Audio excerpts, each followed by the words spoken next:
Katagal ko na, matagal ako pumapatay ng tao hanggang ngayon hindi pa sila nakapile ng kaso. Mr. Chair, another addition to the list that's growing by the minute.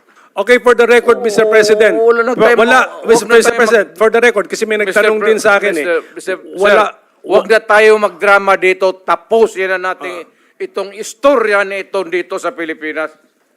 For the record, Mr. President, wala. Kasi naawa ako dito sa mga pulis.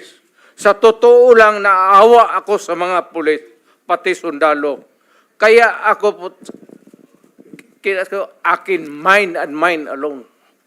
Pag nag-inutusan ko ito, mag-operate itong mga buang na ito, kung anong mangyari akin yan, I'm emotional because I've been longing to state this particular sentiment. Protektado ko yan sila.